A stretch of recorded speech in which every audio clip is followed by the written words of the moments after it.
Assalamualaikum warahmatullahi wabarakatuh. Kembali lagi dengan saya Ratin Ahaya, jurusan akuntansi Fakultas Ekonomi Universitas Negeri Gorontalo. Nah, pada video kali ini saya akan membahas soal UAS akuntansi perpajakan mengenai rekonsiliasi fiskal. Nah, langsung saja simak penjelasan video dari saya. Baiklah, soal yang pertama, merekonsiliasi laporan keuangan komersial menjadi laporan keuangan fiskal akan menimbulkan koreksi fiskal positif dan koreksi fiskal negatif. Jelaskan kedua jenis koreksi fiskal tersebut dan berikan contoh masing-masing. Nah, jadi koreksi fiskal positif biasanya dilakukan akibat adanya yang pertama, beban yang tidak diakui oleh pajak non-deductible expense pasal 9 ayat 1 Undang-Undang PPh. Kemudian yang kedua, penyusutan komersial lebih besar dari penyusutan fiskal. Kemudian amortisasi komersial lebih besar dari amortisasi fiskal. Dan yang terakhir, penyusuaian fiskal positif lainnya. Nah, kemudian contoh koreksi fiskal positif menurut pasal 9 ayat 1 Undang-Undang PPh. Yang pertama, pembagian laba dengan nama dan dalam bentuk apapun. Kemudian yang kedua, biaya yang dibebankan atau dikeluarkan untuk kepentingan pribadi pemegang saham, sekutu atau anggota. Kemudian premi asuransi kesehatan, asuransi kecelakaan, asuransi jiwa, asuransi dwiguna, dan asuransi beasiswa yang dibayar oleh wajib pajak orang pribadi. Kemudian penggantian atau imbalan sehubungan dengan pekerjaan atau jasa yang diberikan dalam bentuk natura dan kenikmatan. Kemudian jumlah yang melebihi kewajaran yang dibayarkan kepada pemegang saham atau kepada pihak yang mempunyai hubungan istimewa. Kemudian harta yang dihibahkan, bantuan atau sumbangan dan warisan.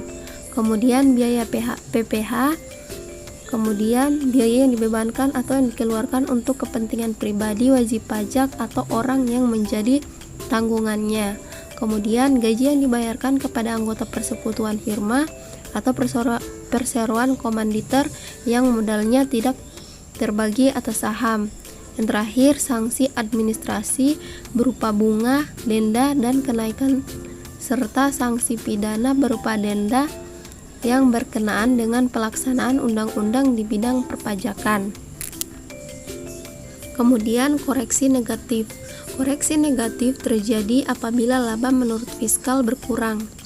Koreksi negatif biasanya dilakukan akibat adanya hal-hal berikut. Yang pertama, penghasilan yang tidak termasuk objek pajak pasal 4 ayat 3 Undang-Undang PPh.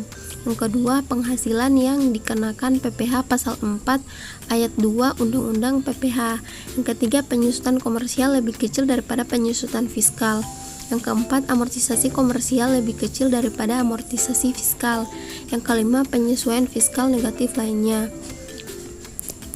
Penghasilan yang tidak termasuk objek pajak pasal 4 ayat 3 Undang-Undang PPh yaitu yang pertama, bantuan atau sumbangan, yang kemudian kedua, warisan, yang ketiga, harta termasuk setoran tunai yang diterima oleh badan, yang keempat, penggantian atau imbalan sehubungan dengan pekerjaan atau jasa yang diterima atau diperoleh dalam bentuk natura dan atau kenikmatan dari wajib pajak atau pemerintah. Yang kelima, pembayaran dari perusahaan asuransi kepada orang pribadi sehubungan dengan asuransi kesehatan, asuransi kecelakaan, asuransi jiwa, asuransi dwiguna, dan asuransi beasiswa. Yang keenam, dividen atau bagian laba yang diterima atau diperoleh perusahaan terbatas. Iuran yang diterima atau diperoleh dana pensiun yang pendiriannya telah disahkan Menteri Keuangan. Yang kedelapan, penghasilan dari modal yang dikenakan oleh dana pensiun. Yang kesembilan, bagian laba yang diterima atau diperoleh anggota dan perseroan komanditer. Yang ke-10, penghasilan yang diterima atau diperoleh perusahaan modal ventura. Yang ke-11, beasiswa yang memenuhi persyaratan tertentu. Dan yang ke-12, sisa lebih diterima atau diperoleh badan atau lembaga nirlaba yang bergerak di pendidikan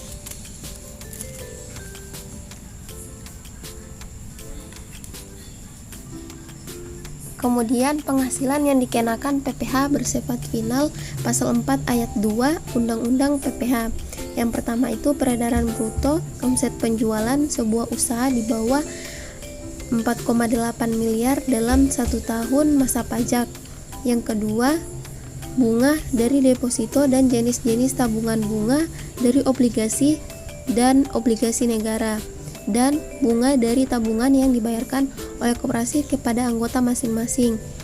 Kemudian hadiah berupa lotera atau undian. Kemudian transaksi saham dan surat berharga lainnya, transaksi derivatif perdagangan di bursa, dan transaksi penjualan saham atau pengalihan buku mitra perusahaan yang diterima oleh perusahaan modal usaha. Selanjutnya soal yang kedua. Akibat koreksi fiskal dari laporan keuangan komersial menjadi laporan keuangan fiskal menyebabkan perbedaan antara laba komersial dengan laba fiskal.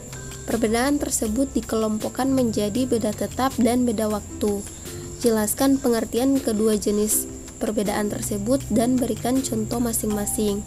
Nah, yang pertama beda waktu. Beda waktu merupakan perbedaan perlakuan akuntansi dan perpajakan yang sifatnya temporer.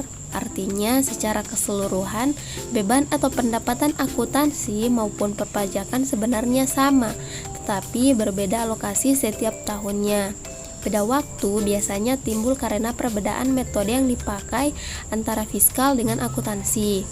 Nah, hal-hal yang menyebabkan beda waktu, perbedaan metode yang dipakai antara fiskal dengan akuntansi, yaitu yang pertama akrual dan realisasi, yang kedua penyusutan dan amortisasi, yang ketiga penilaian persediaan, dan yang keempat kompensasi kerugian fiskal. Kemudian beda tetap.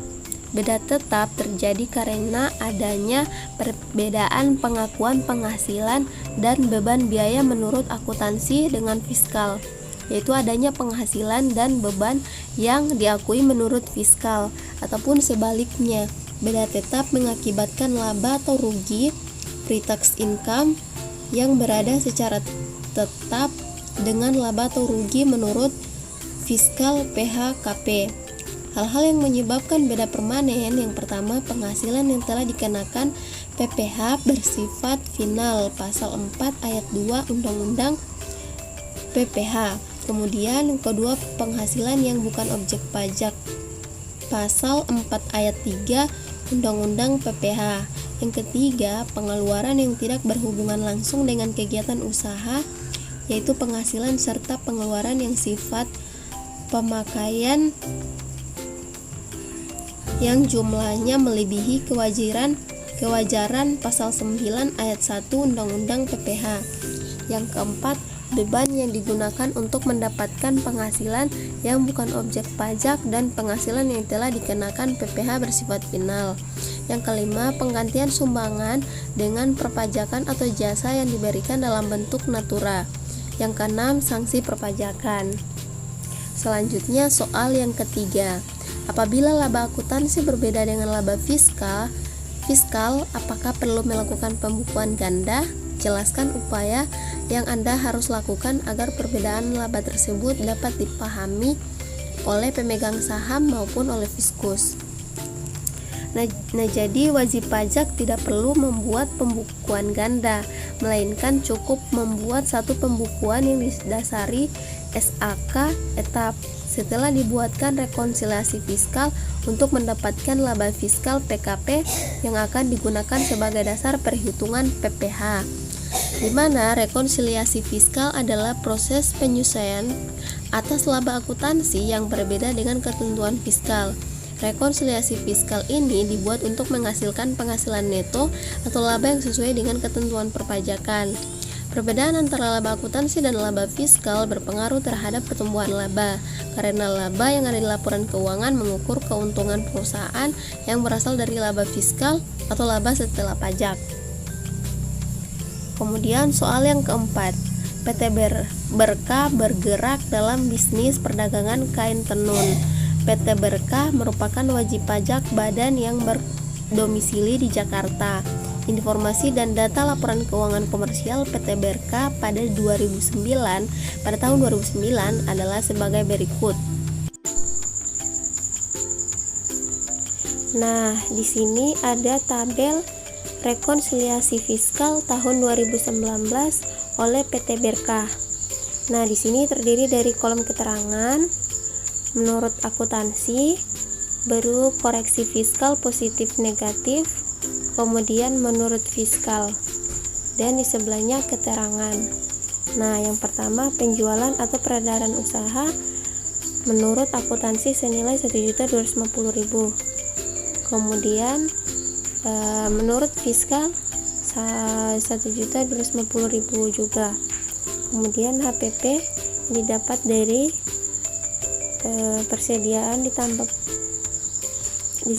pembelian, kemudian dikurangi persediaan pada tanggal 31 Desember menghasilkan 480.000 menurut akuntansi. Kemudian menurut fiskal pun 480.000. Kemudian penghasilan bruto usaha yaitu senilai 770.000 menurut akuntansi. Sedangkan menurut fiskal yaitu 770.000. Kemudian di sini ada beban usaha atau beban operasional, terdiri dari gaji senilai 55.000 menurut akuntansi. Kemudian menurut fiskal pun sama senilai 55.000. Kemudian tunjangan transport karyawan yaitu senilai 45.000 menurut akuntansi. Kemudian menurut fiskal yaitu 45.000 juga. Kemudian beban makan kantor menurut akuntansi senilai 6.000. Sedangkan menurut fiskal yaitu 6.000. Kemudian beban pengobatan ditanggung perusahaan senilai 20.000 menurut akuntansi. Kemudian koreksi fiskal masuk koreksi fiskal positif yaitu senilai 20.000 rupiah.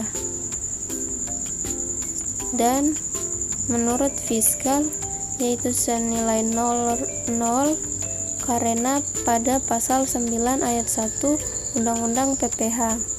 Kemudian ada beban training karyawan yaitu senilai 15.000 menurut akuntansi. Kemudian menurut fiskal 15.000. Kemudian seragam satpam menurut akuntansi senilai 12.000 dan menurut fiskal 12.000. Kemudian beban sanksi administrasi pajak menurut akuntansi senilai 10.000.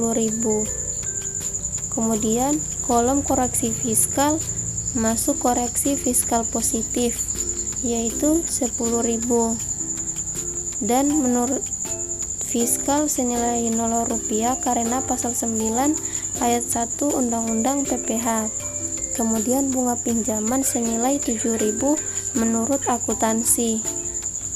Kemudian koreksi fiskalnya tidak ada dan menurut fiskal yaitu 7.000. Kemudian cadangan penghapusan piutang senilai 5.000 menurut akuntansi dan koreksi fiskal positif senilai 5.000 karena pasal 9 ayat 1 Undang-Undang PPh. Kemudian beban jamuan tamu tanpa daftar nominatif yaitu senilai 10.000 menurut akuntansi. Koreksi fiskal positif 10.000 karena pasal 9 karena SE 27 garing PJ 22 garing 1986. Kemudian beban listrik dan telepon kantor menurut akuntansi senilai 24.000, sedangkan menurut fiskal 24.000. Kemudian PBB dan bea matera, yaitu menurut akuntansi senilai 3.000, kemudian menurut fiskal 3.000. Penyusutan aset tetap menurut akuntansi senilai 40.000, kemudian koreksi fiskal positif senilai 5.000, dan menurut fiskal yaitu 35.000 pasal 11 Undang-Undang PPH. Kemudian premi asuransi kebakaran pabrik. Premi asuransi kebakaran pabrik menurut akuntansi senilai 10.000, menurut fiskal 10.000. Kemudian bantuan untuk panitia HUT RI senilai 5.000. Sedangkan kemudian koreksi fiskal positif 5.000 karena pasal 9 ayat 1 Undang-Undang PPH. Kemudian yang terakhir sumbangan ke Panti Asuhan Amelia senilai 8.000. Koreksi fiskal senilai 8.000 dikurangi 8.000 karena pasal 9 ayat 1 Undang-Undang PPH.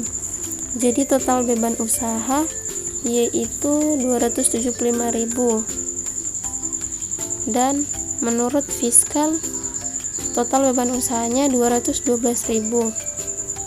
Kemudian penghasilan neto dari usaha yaitu menurut akuntansi senilai 495.000, kemudian koreksi fiskal positif 63.000, kemudian menurut fiskal yaitu 558.000.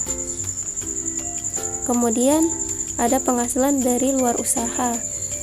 Di sini sewa kendaraan box kepada FA Sejahtera menurut akuntansi 9.800. Kemudian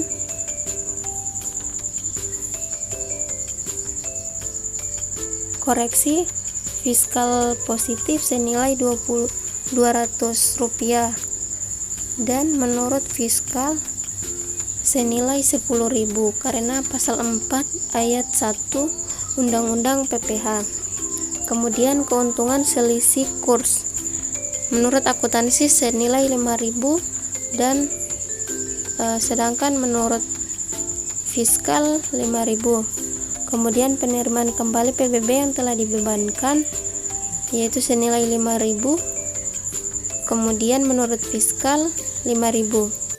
Jasa giro bank semesta menurut akuntansi senilai 2.000, sedangkan menurut koreksi fiskal negatif bertambah 2.000 karena pasal 4 ayat 2 Undang-Undang PPH.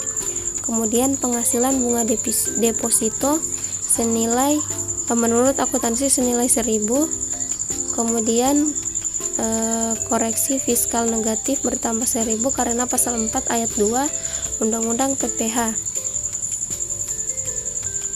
Kemudian laba neto penjualan dari Malaysia menurut akuntansi senilai 200.000, kemudian menurut fiskal 200.000. Nah, jadi laba neto sebelum pajak menurut akuntansi 17.800. Kemudian koreksi fiskal positif 63.200, dan koreksi positif koreksi fiskal negatif 3.000, dan menurut fiskal 778.000. Dan penghasilan neto fiskal perusahaan adalah 778.000. Nah, itulah penjelasan dari jawaban ujian akhir semester akuntansi perpajakan mengenai rekonsiliasi fiskal. Apabila ada kesalahan kata